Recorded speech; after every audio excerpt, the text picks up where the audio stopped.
Hare Hare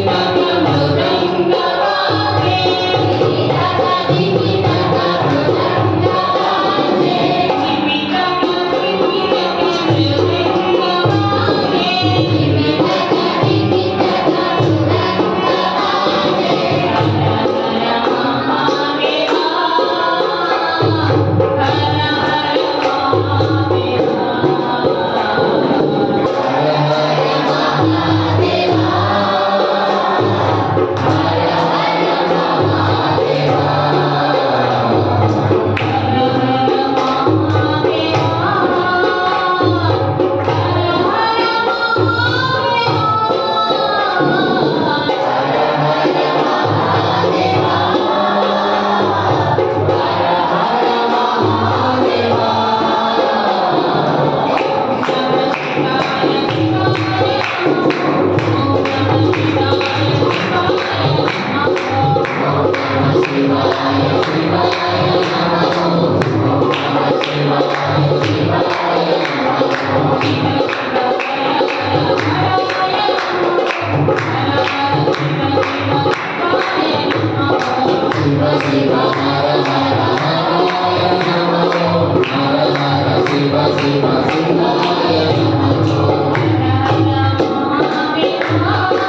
अच्युतं केशवं कृष्णदामोदरम् अच्युतं केशवं कृष्णदामोदरं रामनारायणं जानकीवल्लभम् रामनारायणं जानकीवल्लभम्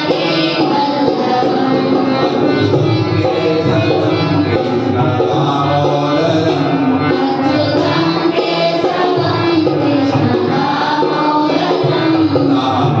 रामनारायणं जानकीवल्लभम् रामनारायणं जानकीवल्लभम् कौन कहते हैं भगवान आगे नहीं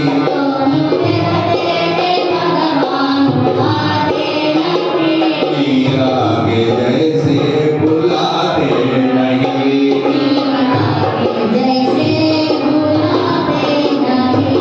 कौन कहते हैं भगवान आगे नहीं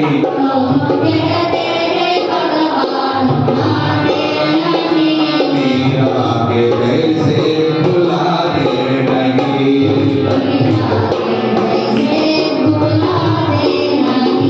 अच्युतं केशवं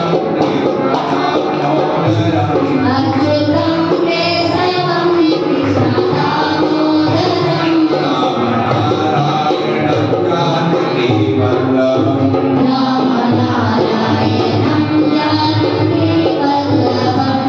कौन कहते हैं भगवान नाचते नहीं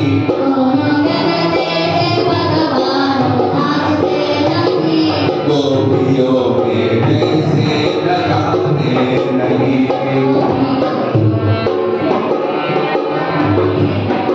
कौन कहते हैं भगवान नाचते नहीं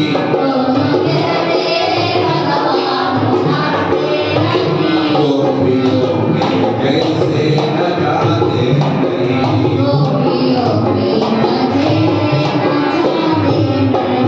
अच्युतं केशवं कृष्णदामोदरम्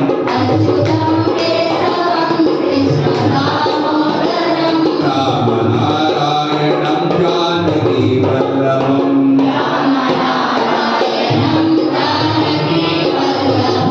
कौन कहते हैं भगवान आते नहीं प्रेम सबली के जैसे खिलाते नहीं कौन कहते हैं भगवान आते नहीं सबली के जैसे खिलाते नहीं अच्युतं केशवं कृष्णदामोदरम् रामनारायणं जानकीवल्लभम् कौन कहते हैं भगवान सोते नहीं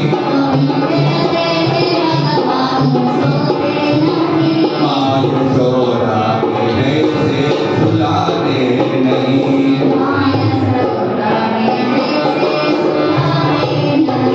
कौन कहते हैं भगवान सोते नहीं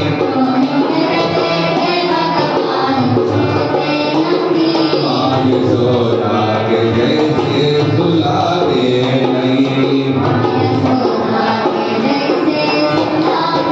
अच्युतं केशवं कृष्णदामोदरम्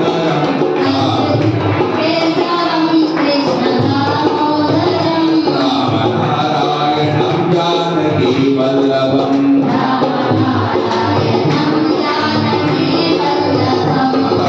अच्युतं केशवं कृष्णदामोदरम् रामनारायणं जानकीवल्लभम् अच्युतं केशवं कृष्णदामोदरम् रामनारायणं जानकीवल्लभम्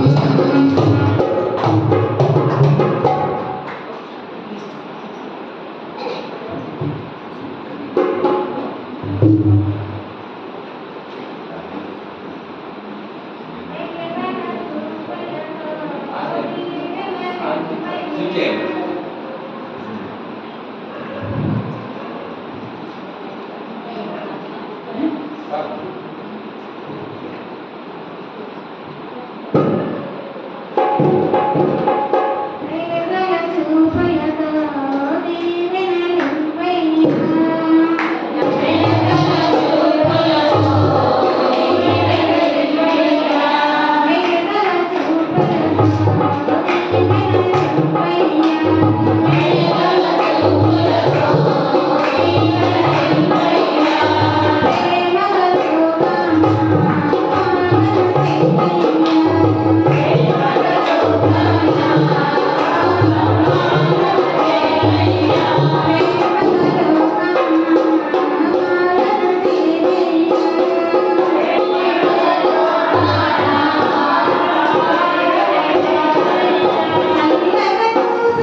Hallelujah.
వంశఋషుభ్యో మహభ్యో నమో గురుభ్యః.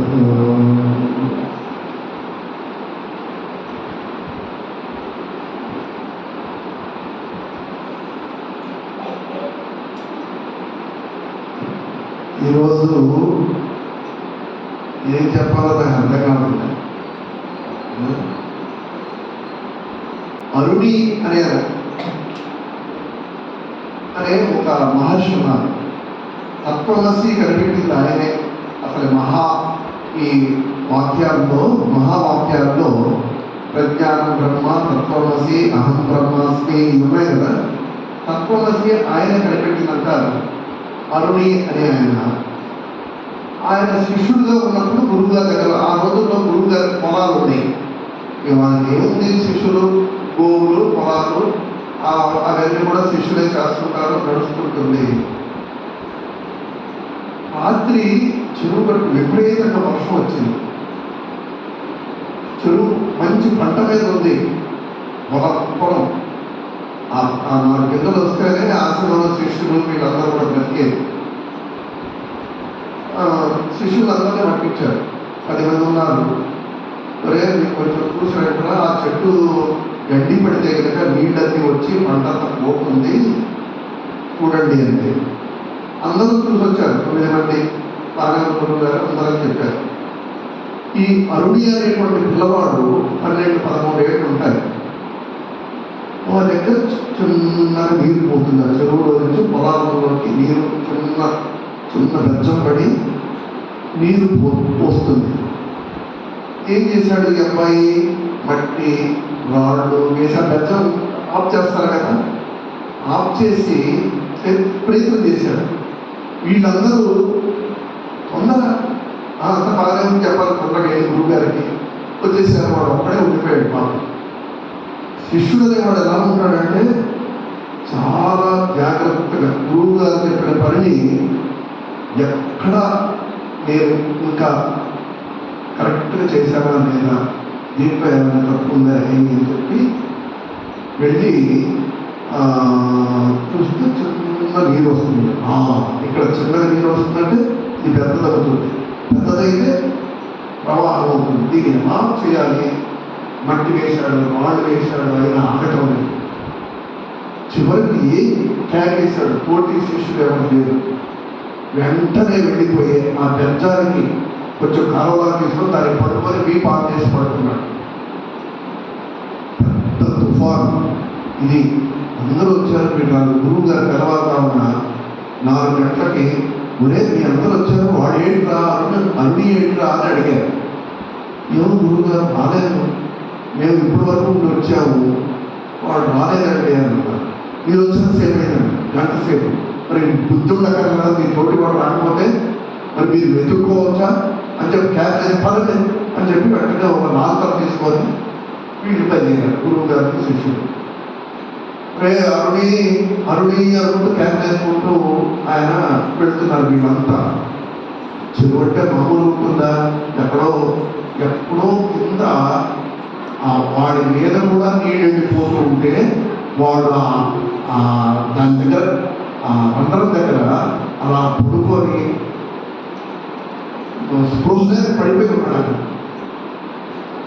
వెళ్ళి తట్టి లేపి ఈ మిగతా వాళ్ళందరూ దానికి ముట్టానికి ప్రయత్నం చేశారు. ఏమైంది రా ఇక్కడ పడిపోయాడంటే, లేదు గురువు గారు నీళ్ళు వస్తుందని, అది పెద్దదవుతుందని నాకు తెలుసు, ఎంతకు ఆగటం లేదు, నా వల్ల అవ్వలేదు, ఎవరు వీళ్ళు కొంతమంది వెళ్ళిపోయారు, నేను దీన్ని ఎలాగైనా ఆపాలని చెప్పి నేను ఆపాను అంటే దీన్ని బట్టి మనకు ఏమర్థమైందండి? ఎంత కష్టమైన గురువాక్యాన్ని మనము దాన్ని పాలించాలి అనేటువంటిది అర్థమైంది.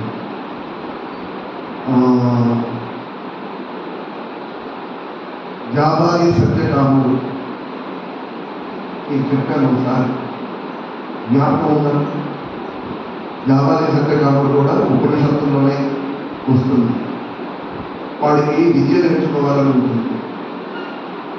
ఆ రోజుల్లో గురువు గారు చెట్టు కింద కూర్చొని పిల్లలందరూ ఇట్లా ఇది చెప్పు అదే పాఠశాలలో అలాగే బిల్డింగ్లు ఏముండవు, గురుకులా ఉంటుంది, అక్కడ పాఠం చెప్తూ ఉంటారు. అయితే దాంట్లో చేరడానికి మాత్రం ఇంట్లో వాళ్ళు వెళ్ళి రికమెండేషన్ అయితే చేయాలి. సరే వీడికి విద్య నేర్చుకోవాలని ఉంది. ఆ రోజుల్లో విద్య నేర్చుకోవడానికి తల్లిదండ్రులు ఎవరు, వాళ్ళ కులం ఏంటి అనేది చెప్పి అడిగి చేర్చుకునేవాళ్ళు గురుకులాలు. ఆ రోజుల్లో కులాల పట్టింపు చాలా బాగా ఉండేది కదా. వీళ్ళు కళజాతి అబ్బాయి ఒకటి, తర్వాత ఇంకొక సమస్య ఉంది. అమ్మ దగ్గరికి వెళ్తాడు, అమ్మ నాకు కూడా స్కూల్లో విద్య నేర్చుకోవాలని ఉంది అని అడుగుతాడు. ఆయన గురువు గారు నేర్చుకోను, చేర్చుకోరు మనల్ని, అయినా నువ్వు వెళ్ళి అడగటం తప్పేముంది విద్య నేర్చుకోవడానికి అడగను. వెళ్తాడు, వెళ్ళి పిల్లలంతా కూర్చుంటారు. గురువు గారిని వచ్చి ఎంత వాడికి 8 ఏళ్ళు ఉన్నాయి 8 ఏళ్ళు ఉన్నాయి. గురువు గారు నేను కూడా మీ స్కూల్లో చేరాలని, నేను విద్య నేర్చుకోవాలని ఉంది. ఎవరన్నా నీ పేరేంట్రా అంటాడు. నా పేరు సత్యకామరెడ్డి. మీ అమ్మ పేరు, మీ నాన్న పేరు? మా నాన్న పేరు నాకు తెలియదండి, మా అమ్మ పేరు జాబాలి. మీ నాన్న పేరు తెలియదా? మీ నాన్న పేరు తెలియకుండా ఏంట్రా అంటే నాకు తెలియదండి, మా అమ్మ ఇప్పుడు చెప్పలేదు. ఎప్పుడు అడిగినా కూడా నేను నిన్ను చూసుకుంటాను, నేను చెప్పినట్టు నువ్వు చెయ్యి అని చెప్పేది. నాన్న పేరు అడిగితే చెప్పలేదు. ఇప్పుడు స్కూల్లో చేరాలంటే మీ నాన్న పేరు కావాలి, నువ్వు వెళ్ళి అడిగి రామంటాడు. అమ్మ దగ్గరికి వెళ్తున్నాడు. అమ్మ నేను స్కూల్లో చేరాలంటే విద్య నేర్చుకోవాలంటే మరి నాన్న పేరు కావాలట, చెప్పమ్మా. మీ నాన్న పేరు నాకు కూడా తెలియదుగా, నేను 10 గంటల్లో పనులు చేసుకునేదాన్ని, ఏమో ఒక పరిస్థితుల్లో నేను తప్పు చేయవలసి వచ్చింది, నీ తండ్రి ఎవరు నాకు తెలియదు. అంటే నలుగురితోటి కలిసి తిరుగుతుంటే ఎట్లా తెలుస్తుంది అంటే మరి ఏం చెప్పమంటావమ్మా? సత్యమే చెప్పండి, అబద్ధం చెప్పు, సత్యమే చెప్పు, ఈ మాట చెప్పండి. సరే వెళ్తాడు. వెళ్ళి గురువు గారు మా నాన్న పేరు మా అమ్మ కూడా తెలియదు. ఆ సత్యం చెప్పినందుకు వాడు ఉన్న అమ్మ ఏది చెప్పిందో అది చెప్తాడు. మా అమ్మ కూడా తెలియదట, మా అమ్మ ఇలా పని చేసుకుంటుంది, ఏం చేసిందో ఏంటో ఎవరో తెలియదని చెప్పింది. ఆ రోజుల్లో సత్యం చెప్తే చాలా విలుండేది మనుషులకి. వాళ్ళు పరమ నీచమైన తప్పు చేయలేక చాలా, అందులో గురువు దాన్ని యాక్సెప్ట్ చేయాలి ఖచ్చితంగా. ఇప్పుడు సత్యం చెప్తున్నాడు, ఇప్పుడు స్కూల్లో చేర్చుకుంటే మిగతా వాళ్ళకి రాదు. ఏం చేయాలి? నేను వీడిని చెప్పకుండా బయటికి పంపిస్తే నేను ఘోరమైన తప్పు చేసిన వాడిని ఉంటాను, సత్యం మాట్లాడిన వాడిని నేను నిరాకరించిన వాడిని ఉంటాను. ఉన్నాయి ఉండొచ్చు. ఆ 10 ఆవులు తీసుకెళ్ళి అడవికి వెళ్ళి వాటిని మేపుకొని పెళ్ళి అయిన తర్వాత నీకు బ్రహ్మ విద్య నేను బోధిస్తాను. ఇంటికి వెళ్ళి అమ్మకు చెప్పాడు, అమ్మ ఇట్లా గురువు గారు విద్య చెప్తా ఉన్నారు, కాకపోతే 10 ఆవులు ఉన్నాయట, అది 1000 అయిన తర్వాత నేను అడవి నుంచి వచ్చిన తర్వాత చెప్తానంటాడు. మరి నీకు విద్య నేర్చుకోవాలంటే మరి గురువు గారు చెప్పింది చెయ్యాలి కదా నాన్న. అది చూడండి, మన తల్లులు అలా చెప్తారు. ఆశ్రమానికి వెళ్ళి ఇటు బకెట్ అటు పెట్టుకోమంటే గురువు గారు ఏదో ప్రజలు చెప్తారంటే బకెట్ పెట్టుకొని చెప్పారని చెప్పి ఇంట్లోకి వెళ్ళి అయితే వాడు తీసుకెళ్ళిపోయాడు. తీసుకెళ్ళేటప్పుడు ఈ ఆవులు పాలు తాగి తాగమని చెప్పలేదు. ఆవులు తీసుకెళ్ళి 1000 తర్వాత తీసుకురామన్నారు. ఇది తీసుకెళ్ళాడు. ఆకలి అవుతుంది, దూరంగా అడవికి వెళ్ళాడు. మరి అది నెయ్యి కావాలంటే బాగా బలం కావాలి, అది మనం వెయ్యాలి. సరే పాలు తాగమని చెప్పలేదు. వాటి ఈ నెయ్యి దూడలు ఉన్నాయి, వాళ్ళు తాగొచ్చు. గురువు గారు చెప్పలేదు కాబట్టి ఆ పాలు తాగాలి. ఆకులు అలములు అక్కడ ఏమైనా పండ్లు ఉంటే కాయలు ఉంటే తిరుగుతూ ఆవు పాలు ఇన్ని కూడా తీసుకోకుండా పెరుగుతున్నాయి ఆవులు. ఎందుకంటే దూడలు కూడా బలిష్టంగా మనోళ్ళు ఏదో చేపటానికి దూడలు వదిలి పాలన్నీ తీసుకుంటారు. అక్కడ అవకాశం లేదు. ఎందుకంటే వీళ్ళు తాగ కాబట్టి అవే తగ్గుతాయి, బలంగా ఎదుగుతాయి. బలంగా ఎదిగితే తొందరగా మళ్ళీ కట్టుకొస్తాయి. కట్టుకొచ్చిన తర్వాత ఏముంటాయి అలాగా వెయ్యి అయింది. ఎప్పుడైనా తెలియదు. వాడు 8 ఏళ్ళలోడల్లా 15-16 ఏళ్ళలోడు అయినాడు. 1000 అయినాయి. వాడు ఏం లెక్క పెడతాడు?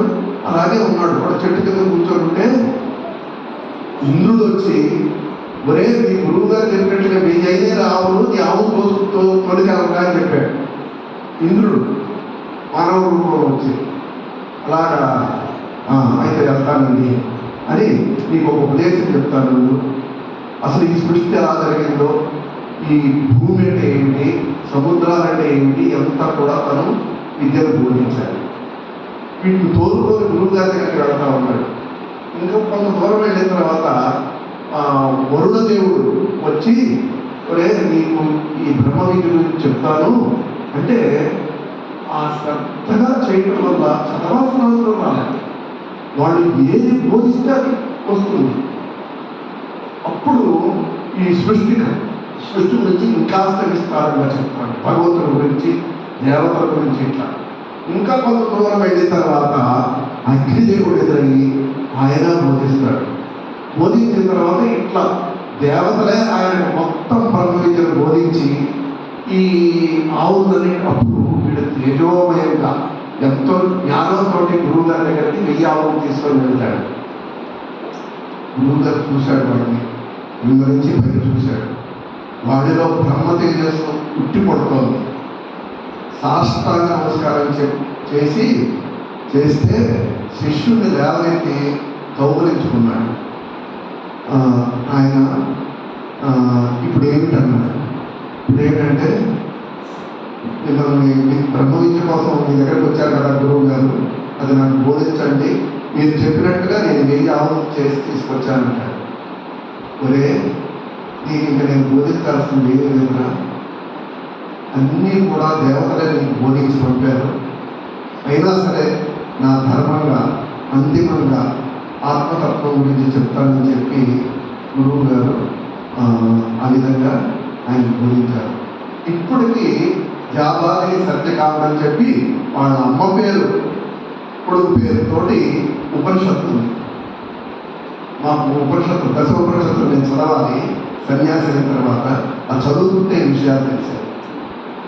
ఇట్లా ఎన్ని మీరు మామూలుగా ఈ బ్రహ్మంగారి సినిమా డ్రామాలు చూస్తుంటారు కదా, మరి గురువు గారు సిద్ధాన్ని ఎక్కడ దారిలో వెళ్తుంటే కుక్క మాంసం తినమంటే తింటాడా తినడా?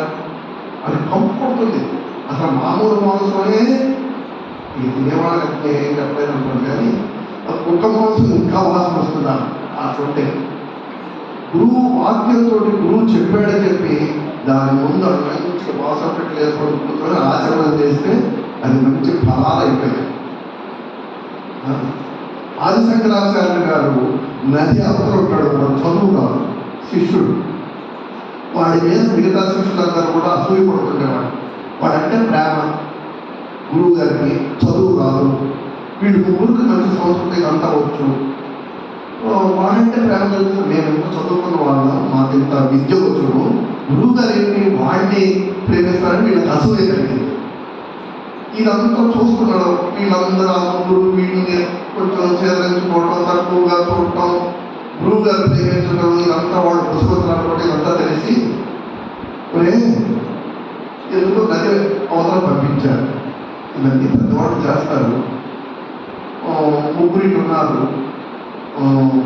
ఒరే నది అటువైపు వెళ్ళి ముగ్గురు ఏదో వస్తువు తీసుకురామంటారు. గురువు గారి ప్రవాహం ఎట్లా వెళ్తాను, తగ్గిన తర్వాత ఎన్ని తీసుకొస్తామండి. పద్మపాదుడు గురువు గారు చెప్పారు అంటే వెళ్ళి తీసుకురావాల్సిందే, నేను చనిపోయినా పర్వాలేదు. ఆ నది మీద ఆయన నదిలో నుంచి వెళుతుంటే ఒక్క పాదం వేస్తే అక్కడ పుష్పం వచ్చిందట. భూమిలాగే ఉండదు అవతలకి వెళ్ళే వరకు కూడా. అందుకనే పద్మపాదాచార్యులు అని చెప్పి వాడికి నామకరణం చేశారు. మిగతా వాళ్ళందరూ కూడా కలవచ్చున్నారు.